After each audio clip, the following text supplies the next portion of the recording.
What is up, guys? Welcome back to my channel. Nikki here, and in today's video, I'm going to be talking about 3 undervalued stocks that you need to buy right now and add to your stock portfolio. And you already know the drill. Let's get it.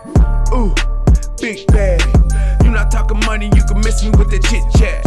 I'm not with the rah-rah. Alright, so 2 things I want to make very clear to you right now. Number 1, I am recording this pretty early, so I'm not sure exactly when this video is going to go up, but if these stocks have absolutely teared up or crashed the heck down, don't come at me, okay? I'm telling you right now, this is where we're at, what I think you should be buying as undervalued right now at this current point of time, which is May 2nd. The second thing is, if you guys have been a member of the crew on the channel for quite some time, you understand, I obviously know that fundamentals and numbers and analysis and cash flow, balance sheet, income statement, yada yada, is extremely important when investing into a company. I get that, but if you're a diehard, you know that I personally believe it is the company that you're investing into. You need to understand the company, you need to see the growth potential of the company, you need to see the history of the company, you need to believe in the product, the service, whatever it is that they are selling and providing to the customer, and you have to see value within the company outside of what the earnings ratio is, outside of what the projected numbers are. Just to say it even more, some motley fool people right here said, when considering whether a company is undervalued, determine if it's consistently profitable and examine the company's long-term growth prospects. Don't just evaluate the cheapness of the price to earning ratio. Focusing on companies with strong business fundamentals is the best way to ensure the long-term generation of wealth, and it affords the greatest peace of mind. You already know, that's what I've been saying. Now with these 3 stocks, I have one Dividend aristocrat that's been killing the game. I have one that used to be a dividend badass, but it had to cut its dividend during COVID. And then I have a third just straight up growth stock that does not pay dividend, but I seriously am considering adding to my Robinhood portfolio. So you guys, you already know, that's too much talking. Let's get into the first stock. All right guys, so the first one is an absolute dividend beast. It's a company that I've talked about a kind of lot on my channel, and it's one that I feel like has serious room for growth, and it's one that I feel like is undervalued not only by analyst ratings for fair value, but also just my personal opinion on where this company can go. You guys, and that is going to be Target. Now Target is coming in at a hot $207, which ain't cheap by any means. But if you scroll down here, you can see they pay a 1.3% dividend. The PEO is about 24. They do have almost $102 billion market cap. Analysts on Robinhood say it's worth a buy, but take that with a grain of salt. But through some other research, I did find that fair value based on a few analysts was like around 213, 215 with a high end of 260. So if you want to look at just numbers, you could say, okay, it's got some potential to get up there. And I don't want this video to be a million minutes long because nobody would literally watch that. Y'all really just watch about 5 or 6 minutes of my stuff. So a couple key takeaways that I want you to know about Target is, 1, the dividend history. It's amazing. It's paid its shareholders every single year for like, I think almost 50 years, to be honest with you. I personally believe that Target is the biggest competitor to Amazon. I don't think Walmart is going to be. I just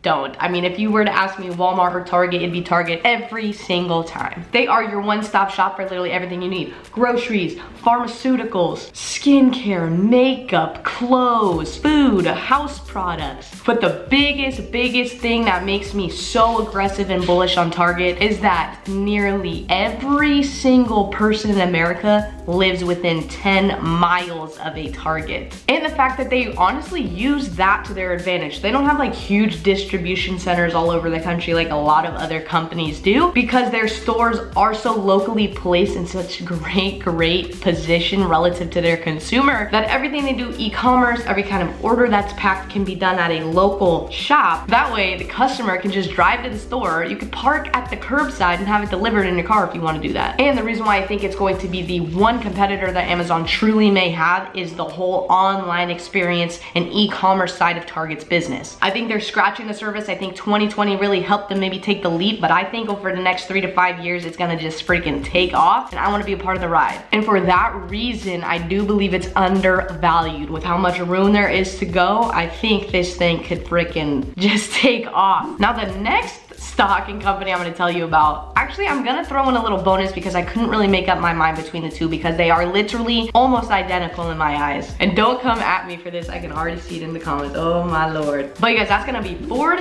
and GM. Now hold on a second. Yes, I know Ford cut the dividend, I know. But that's really the only difference between Ford and GM is that GM has held their dividend through Corona and Ford didn't. But I know that they're going to bring it back. I'm not even concerned about it whatsoever. So if we're gonna look at numbers here for a hot second, through my research of analysts giving Ford a fair value estimate of about 13.25 with a high end of about 16 bucks. It's currently trading around 11. I will show you right here, you guys, Ford Motor. They actually kind of cranked it up here this last Friday. But if we scroll down here, we can see they pay 1.3% dividend. Well, they're hopefully gonna bring it back. The PE ratio is 11.4, market cap of about $51 billion. Not too many people say to buy it, but like I said, I'm gonna tell you why I think you should. And just to show you guys, I'll show you what GM looks like real quick. Here is GM, you guys, are trading about 57 bucks. We come down here, they pay a dividend of 0.66. Like I said, they've held that. PE about 13. If we come down here, way more people say to buy GM. And here's the thing with the dividend, you guys. Yes, Ford cut it, but I know they're gonna reinstate it. But here's the other issue. GM's been paying it, which is good, but if they can't get their operations and their factories up and running again, they might have to cut it. I mean,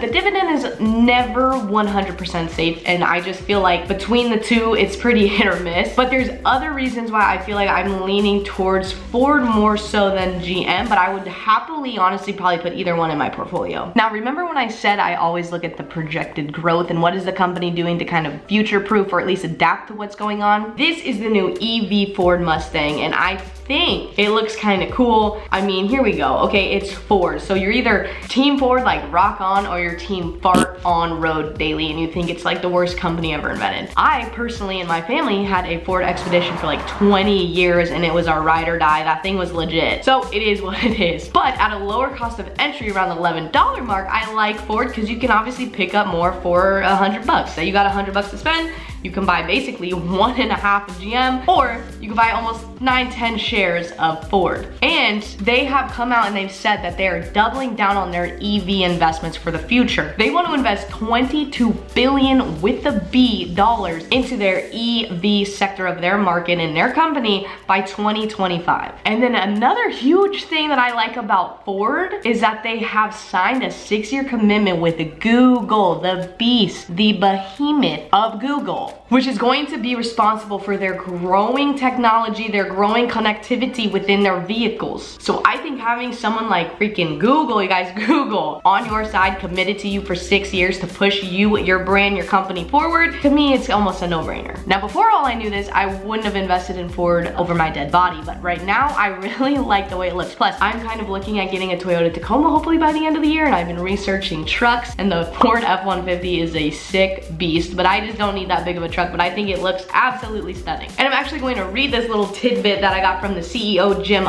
Farley, on this one because I don't want to mess up any of the words. But he said this about their partnership with Google. It's a tremendous opportunity, bigger than electrification. All the digital capability and conductivity and the digital ecosystem outside of the vehicle are all coming together to a loyal model where people will have a much more difficult time switching. And you guys, how many times have I talked about brand loyalty and the consumer and making it easy for them to work within the ecosystem of your product? They're not switching. Apple, remember that whole thing? If you don't, you can watch this video. I kind of go into detail about it. And some of you can argue, well, Nikki, the GM had a deal with Microsoft to do the same thing. That's cool. But Microsoft is not Google. Microsoft is dope, but it's not Google. And just the lower port of entry, the fact that they kind of honestly did cut their dividend makes me feel like financially they might be more better off in sound than GM with not cutting the dividend, because I know they're gonna bring it back. So Ford is one that I would add to my dividend portfolio, and to be honest with you, I probably will in May. Now this third stock is a straight up growth stock, you guys. There's no dividend whatsoever. Maybe they'll bring it, maybe they won't, I don't know, but you don't buy this company for a dividend. And I actually did an entire designated video on this stock and this company that I will link down in the first comment below. You can check it out after this video. So I'm really not gonna take too long on this one because most of y'all, once you hear me say it, probably gonna click out the video anyway. NIO, you guys, 40 bucks right now. If we scroll down here, there's not a lot going on because it's kind of fresh, kind of new, kind of funky. Decent amount of people say to buy it, but I'm gonna tell you why I think you should buy it outside of what I said in that video, which is not gonna take very long. I think NIO is Tesla's #1 competitor at this time right now. I I think NIO is the Tesla of the Chinese market. I think NIO is the closest thing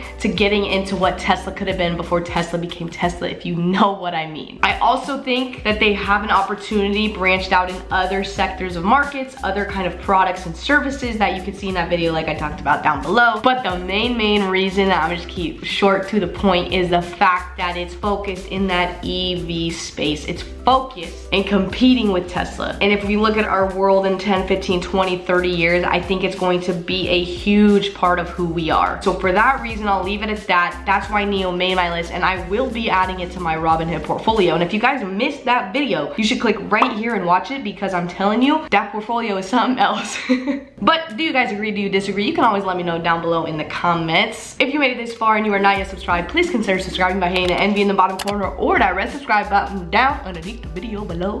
Join the crew. I post 2 video a week on this channel about stocks, money, investing, finance, side hustles, making money, and having a good ass time. And you already know, if you made it this far, you are the real MVP. Come here, you know I love you. And like always, you guys enjoy the journey, whatever your journey is. Always remember to do it, set your hearts on fire, and I will see y'all in my next video. Bye, guys.